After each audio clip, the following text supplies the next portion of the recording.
स्वागत है आपका 4 टीवी न्यूज पर। मैं हूं आपके साथ जो है इस बुलेटिन की शुरुआत करते हैं।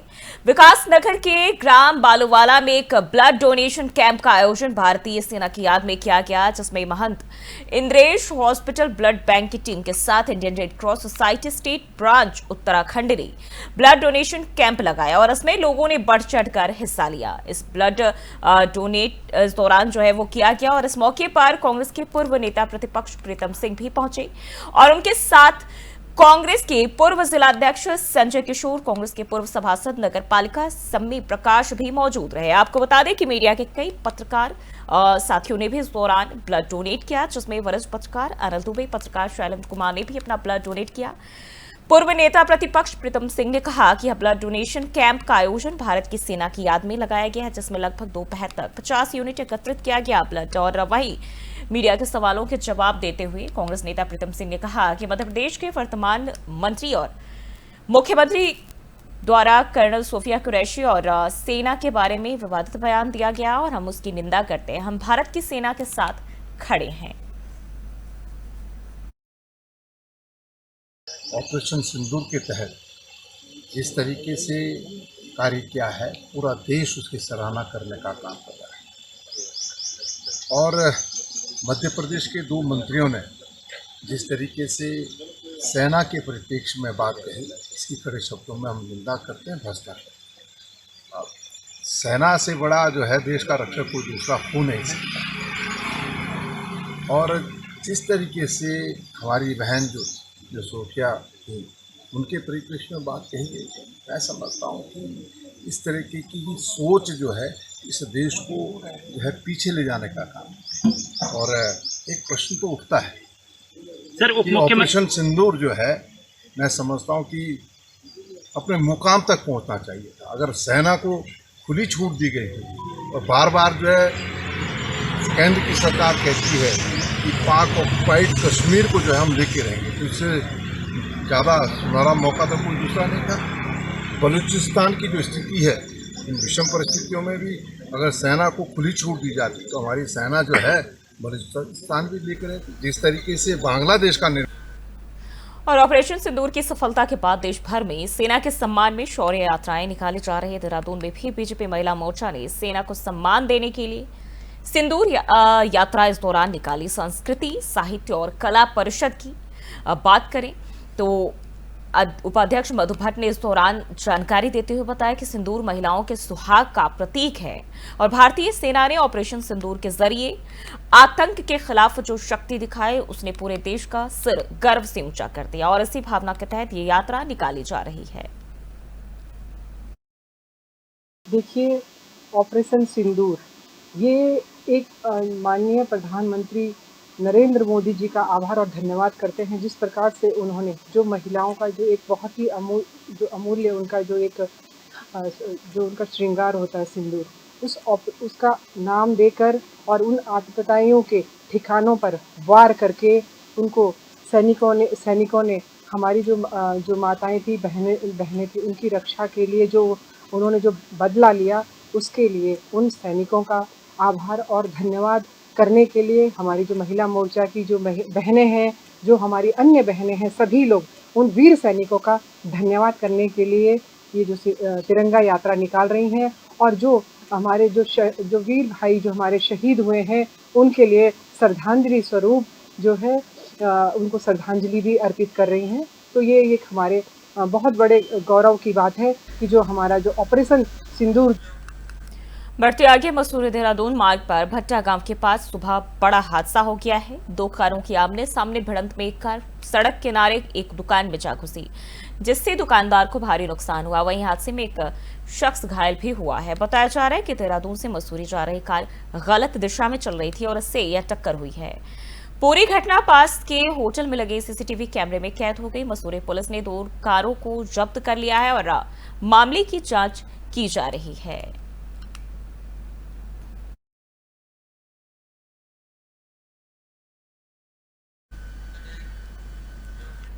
मुख्यमंत्री पुष्कर सिंह धामी ने देहरादून में आधुनिक तकनीक पर आधारित एरोपी प्रणाली का शुभारंभ किया और इस मौके पर उन्होंने कहा कि राज्य की कृषि व्यवस्था को नई दिशा देने के लिए 4 महत्वाकांक्षी कृषि नीतियों कीवी नीति, ड्रैगन फ्रूट, सेब तुड़ाई योजना और मिलेट मिशन के लिए प्रदेश में फ्लावर और हनी पॉलिसी भी तैयार की जाएगी। मुख्यमंत्री ने यह भी कहा कि ये सभी योजनाएं राज्य की कृषि विविधता को बढ़ावा देंगी और कृषकों की आय में बढ़ोतरी का आधार बनेंगे। इस मौके पर मुख्यमंत्री ने कहा कि यूरोपीय प्रणाली राज्य के अन्नदाताओं के लिए एक नई पहल है। यह प्रणाली किसानों के लिए पारदर्शी, तेज और बिचौलिया मुक्त डिजिटल भुगतान का नया माध्यम बनेंगे। इस प्रणाली के तहत पायलट परियोजनाओं में किसानों को मिलने वाली अनुदान राशि ई वाउचर के जरिए सीधे उनके मोबाइल पर भेजे जाएंगे, जिससे वे अधिकृत केंद्रों या विक्रेताओं से खाद, बीज, दवाएं आदि खरीदने में इस्तेमाल कर सकेंगे। मुख्यमंत्री ने यूरोपीय प्रणाली के सफल क्रियान्वयन के लिए अधिकारियों को निर्देश दिए कि गांव-गांव में प्रशिक्षण कार्यक्रम आयोजित कर किसानों को जागरूक किया जाए,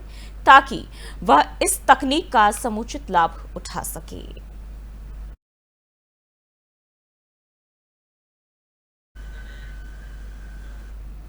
और खबर ऋषिकेश से छोटे राज्यों की वित्तीय स्थिति के मामले में उत्तराखंड ने गोवा के बाद दूसरा स्थान हासिल किया और इस उपलब्धि का श्रेय टैक्स बार एसोसिएशन ने उत्तराखंड के पूर्व कैबिनेट मंत्री प्रेमचंद अग्रवाल को दिया। टैक्स बार एसोसिएशन ने आज पूर्व मंत्री प्रेमचंद अग्रवाल को इस उपलब्धि के लिए सम्मानित किया। मौके पर टैक्स बार एसोसिएशन के सदस्यों ने कहा कि प्रेमचंद अग्रवाल के वित्त मंत्री रहने के दौरान ही राज्य को 6,000 करोड़ के राजस्व का फायदा हुआ। बिल लाओ, इनाम पाओ और मेगा ड्रॉ योजना ने राज्य के राजस्व को बढ़ाने में अपना अहम योगदान दिया है और इन योजनाओं को धरातल पर लाने के लिए प्रेमचंद अग्रवाल ने अहम भूमिका निभाई है। पूर्व मंत्री प्रेमचंद अग्रवाल ने बताया कि पहाड़ी और छोटे राज्यों के वित्तीय प्रबंधन आदि के संबंध में उत्तराखंड ने गोवा के बाद दूसरा स्थान हासिल किया और यह राज्य के लिए गर्व की बात है। उनके 3 साल के वित्तीय कार्यकाल के दौरान जो वित्तीय प्रबंधन किए गए, उसी के परिणाम स्वरूप आज उत्तराखंड को गौरवान्वित होने का अवसर मिला है।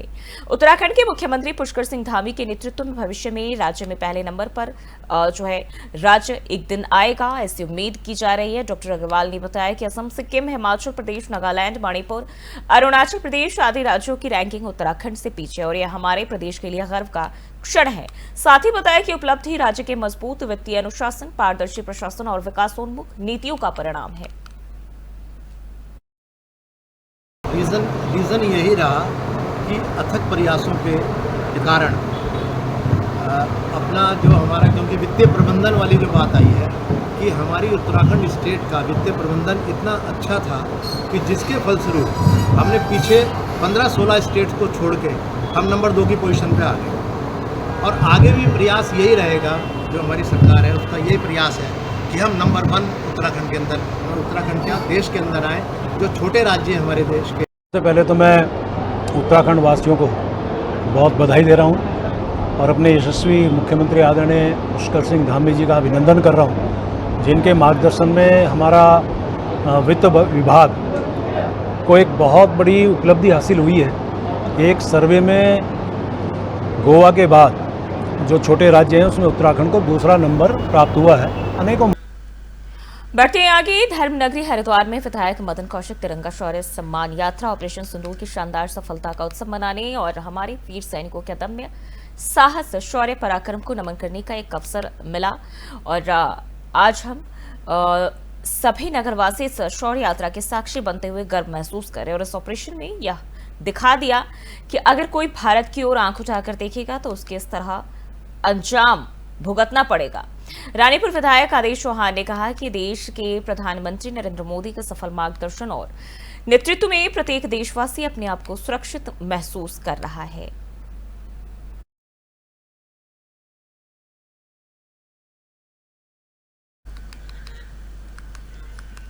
और ऋषिकेश में आज तिरंगा शौर्य यात्रा निकाली गई। मुखर्जी चौक से शुरू हुई तिरंगा शौर्य सम्मान यात्रा मुख्य मार्गों से होते त्रिवेणी घाट पहुंचे। त्रिवेणी घाट पर तिरंगा शौर्य यात्रा का समापन हुआ। यात्रा में कैबिनेट मंत्री रेखा आर्या, पूर्व कैबिनेट मंत्री प्रेमचंद अग्रवाल सहित सैकड़ों शहर के लोग शामिल हुए। ऑपरेशन सिंदूर की सफलता पर इस दौरान जनता में काफी उत्साह देखने को मिला। रैली के दौरान हिंदुस्तान जिंदाबाद के और वंदे मातरम के साथ साथ भारत माता की जय के नारे भी लोगों ने लगाए। ऑपरेशन सिंदूर में हिस्सा लेने वाले वीर सैनिकों, वायुसेना, नौसेना और सभी सुरक्षा बलों को लोगों ने नमन किया। कैबिनेट मंत्री रेखा आर्या ने कहा कि भारत सरकार दुश्मनों को हर मुंह तोड़ जवाब देने में सक्षम है। हमारी खामोशी को कोई कमजोरी ना समझे। साथ ही उन्होंने कहा कि भारत के वीर जवानों के सम्मान में यह यात्रा निकाली गई है और इस यात्रा में तमाम साधु संतों ने भी हिस्सा लिया और सुरक्षा के तौर पर पुलिस बल मौजूद रही।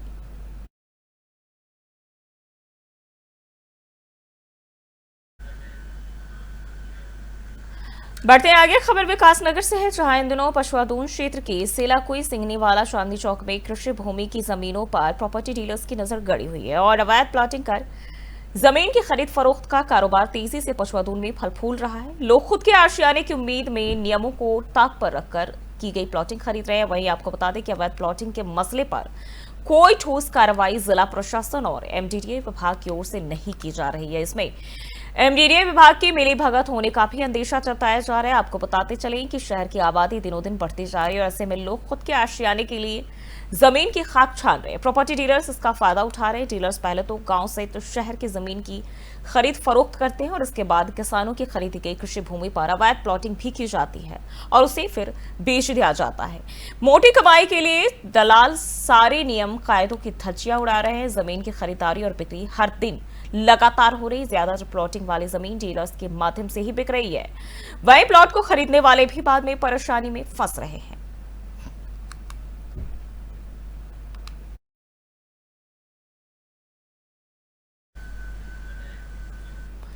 बढ़ते आगे, चक्राता विधानसभा के त्यूणी थाना क्षेत्र के गांव में अफीम की खेती की बड़ी खबर सामने आई है। जैसे ही ये सूचना त्यूणी थाना पुलिस को लगी, पुलिस ने जल्द एक्शन लेते हुए 12 हेक्टेयर भूमि पर अवैध रूप से की जा रही अफीम की खेती को नष्ट कर आरोपी के खिलाफ मुकदमा दर्ज कर लिया है। बता दें कि पुलिस को त्यूणी के सेंज गांव में एक शख्स के द्वारा भूमि पर अवैध रूप से अफीम की खेती किए जाने की सूचना मिली, जिस पर थानाध्यक्ष त्यूणी द्वारा पुलिस बल के साथ पहाड़ की चोटी पर स्थित ग्राम सेंज में पहुंचकर मेहर सिंह राणा द्वारा 12 हेक्टेयर भूमि पर अवैध रूप से की जा रही अफीम की खेती को नष्ट किया गया और इस संबंध में थाना के द्वारा अभियुक्त मेहर सिंह के खिलाफ मुकदमा दर्ज कर लिया गया है। पुलिस मामले की अन्य सभी पहलुओं से भी जांच कर रही है।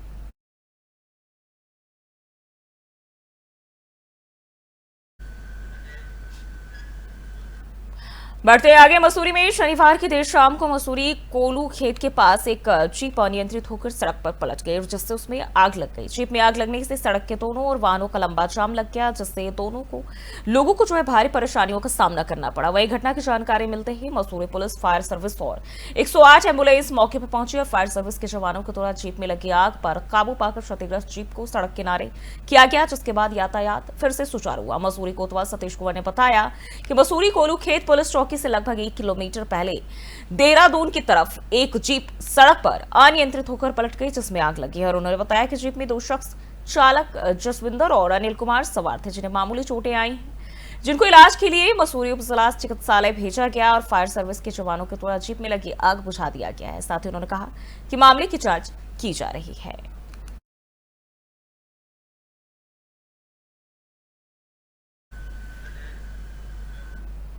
बढ़ते हैं आगे, टीवी गढ़वाल के थाना मुनि की रेती क्षेत्र के तपोवन में रिजॉर्ट के संचालक नितिन देव की हत्या का पुलिस ने खुलासा कर दिया है। एसएसपी आयुष अग्रवाल के निर्देशन में 6 विशेष टीमें गठित कर अंतर्राज्यीय स्तर पर दबिश दी गई और जांच में चौंकाने वाला तथ्य सामने आया कि सुनियोजित हत्या की साजिश देहरादून जेल में रची गई। हत्या के सुपारी बिहार निवासी अपराधी विमलेश उर्फ विकास को दी गई। पुलिस ने अभियुक्त विमलेश के खिलाफ उसे बिहार से गिरफ्तार किया है और पूछताछ में उसने हत्या की साजिश, सुपारी कनेक्शन और अन्य अभियुक्तों की संलिप्तता की भी पुष्टि की है। पुलिस महानिदेशक उत्तराखंड एवं स्टेट ने पुलिस टीम के उत्साहवर्धन के लिए 50,000 की नकद धनराशि से उन्हें सम्मानित करने की घोषणा की है। इसके साथ ही फरार शूटरों और अन्य संलिप्त अपराधियों की गिरफ्तारी के निर्देश भी एसएसपी टिहरी को दिए गए हैं। दिनांक 7 मई की रात्रि में तपोवन क्षेत्र में डेक्कन वैली सोसाइटी में एक नितिन देव नामक व्यक्ति की गोली मारकर 2 शूटरों के द्वारा हत्या कर दी गई थी। क्योंकि ये सनसनीखेज वारदात थी, इसको देखते हुए हमारे द्वारा सभी टीम्स को लगाया गया था। हमारी एसओजी की टीम, हमारी थाने की टीम और पूरे डिस्ट्रिक्ट में जो भी हमारी बेस्ट टीम थी, उसको इस केस को वर्कआउट करने के लिए लगाया गया था। इसमें जानकारी करने में सामने आया कि जो 2 शूटर्स थे, ये दोनों पिछले कुछ समय से इसी सोसाइटी में किराए पर रह रहे थे और इनके द्वारा एक फर्जी आधार कार्ड वहाँ पर जमा कराया गया था। साथ ही जो नंबर इनके द्वारा यूज़ किए जा रहे थे फ़ोन नंबर बातचीत करने के लिए, वो भी फर्जी सिम लिए गए थे।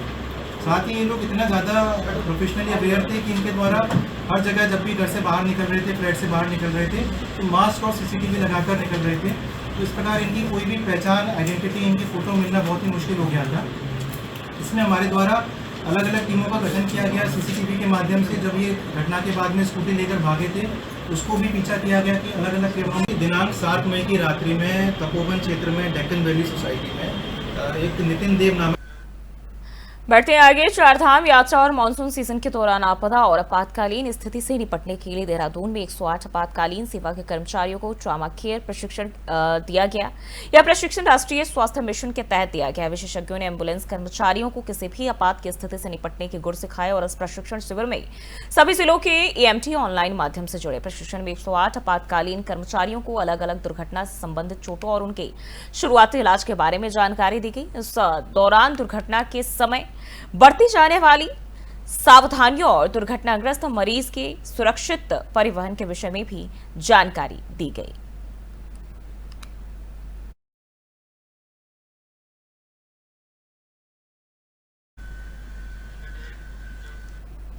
बढ़ते हैं आगे। पहाड़ों की रानी मसूरी में तिब्बती समुदाय ने शनिवार को 11वें पंचेन लामा गटेन चोइकी नेम्मा की गुमशुदगी के 30 साल पूरे होने पर शांतिपूर्ण विरोध प्रदर्शन और कैंडल मार्च का आयोजन किया। यह प्रदर्शन मसूरी हैप्पी वैली से शुरू हुआ और माल रोड होते हुए गांधी चौक तक पहुंचा। तिब्बती धर्मगुरु दलाई लामा द्वारा 1995 में गेडोन चोइकी नेमा को पंचेन लामा के रूप में मान्यता दी गई। मात्र 6 साल की उम्र में उन्हें उनके परिवार सहित 17 मई 1995 को चीन सरकार के द्वारा अगवा कर लिया गया था। तब से लेकर आज तक उनका कोई ठोस सुराग सामने नहीं आया। प्रदर्शनकारियों ने चीन सरकार से गेडोन चोइकी नेमा की रिहाई और उनके हालात के बारे में पारदर्शी जानकारी देने की मांग की और साथ ही अंतर्राष्ट्रीय समुदाय और मानवाधिकार संगठनों से भी अपील की है कि इस विषय पर दबाव बनाएं। मसूरी में आयोजित कार्यक्रम में सैकड़ों तिब्बती नागरिकों, भिक्षुओं और छात्रों ने हिस्सा लिया। शांतिपूर्ण मार्च के बाद एक कैंडल लाइट सभा आयोजित की गई जिसमें पंचेन लामा के चित्र के समक्ष मौन प्रार्थना की गई। तिब्बती संसद के एक सदस्य ने कहा, शोलुएन चोइकी नेमा सिर्फ एक शख्स नहीं बल्कि तिब्बत की धार्मिक और सांस्कृतिक पहचान का प्रतीक है। उनका 30 सालों से लापता रहना न केवल एक व्यक्ति की त्रासदी है बल्कि पूरे तिब्बती समाज की पीड़ा है। चीनी सरकार का दावा है कि गेडोन चोइकी नेमा सुरक्षित है और सामान्य जीवन जी रही है, लेकिन आज तक किसी स्वतंत्र एजेंसी को उनकी स्थिति की पुष्टि करने की अनुमति नहीं दी गई। बताते चले कि तिब्बती समुदाय इस दिन को हर साल पंचेन लामा गुमशुदगी दिवस के रूप में मनाता है और तिब्बती आंदोलन की चेतना को जीवित रखने का एक महत्वपूर्ण प्रतीक बन गया है।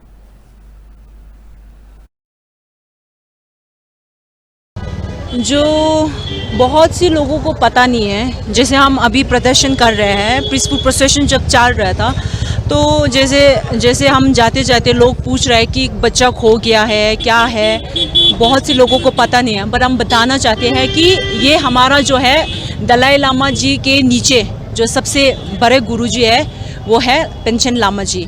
वो जो है वो 1995 से ही इज़ बीन मिसिंग। तो वो जो है चाइना ने उनको किडनैप किया है, तब से लेके 6 साल से किडनैप किया, तब से लेके आज 17 मई आज 30 साल पूरा हुआ है उनके लापता हुए। तो हम चाइना से ये मांग कर रहा है कि वैसे तो क्या है, चाइनीज़ एक बहुत पावरफुल कंट्री है, तो वहाँ पे क्या है, जो मीडिया जो कवरेज है वो बहुत स्ट्रिक्टली बैन है। तो हम चाहते हैं कि वहाँ पे जो बहुत। और बढ़ते आगे। विकासनगर क्षेत्र के डाक पत्थर इंडेन गैस एजेंसी का कार्यालय और यहां पर टेम्पो चालकों के द्वारा गैस की सप्लाई घर घर जाकर की जाती है, जिसका इनको कमीशन भी मिलता है, जो कि इन्हें 30 रुपए और 50 पैसे, अन्य उसके अलावा 5 रुपए भी मिलता है।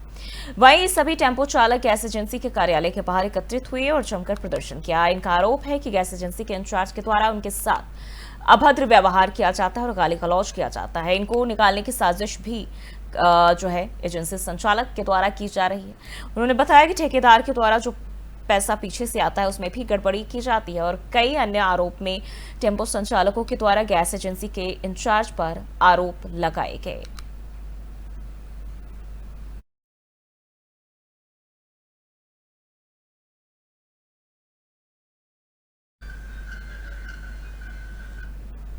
और वहीं कर भला तो हो भला, ऐसा अक्सर कहा जाता है, लेकिन विश्व के राजनीतिक परिवेश में शायद यह गलत होता दिख रहा है। लेकिन फिर भी जब दुनिया ग्लोबलाइज हो तो किसी को भी किसी का साथ सोच समझ कर देना चाहिए, लेकिन तुर्की एक ऐसा देश निकला जिसने बगैर सोचे समझे पाकिस्तान का खुले तौर पर साथ दिया। दरअसल भारत और पाकिस्तान के बीच बीते दिनों वॉर की स्थिति बनी रही और जिसमें तुर्की ने पाकिस्तान का साथ दिया, लेकिन इससे पहले तुर्की में कई ऐसे हालात पैदा हुए जिसमें भारत ने सबसे पहले सहायता पहुंचाने का काम किया। लेकिन पाकिस्तान प्रेम के कारण अब तुर्की को दोस्ती में गद्दारी और विश्वासघात का नाम दिया जा रहा है। तो सवाल उठना लाजमी हो जाता है कि आखिर ऐसा क्यों और भारत को क्या करना चाहिए। ये जानने के लिए देखिए रिपोर्ट।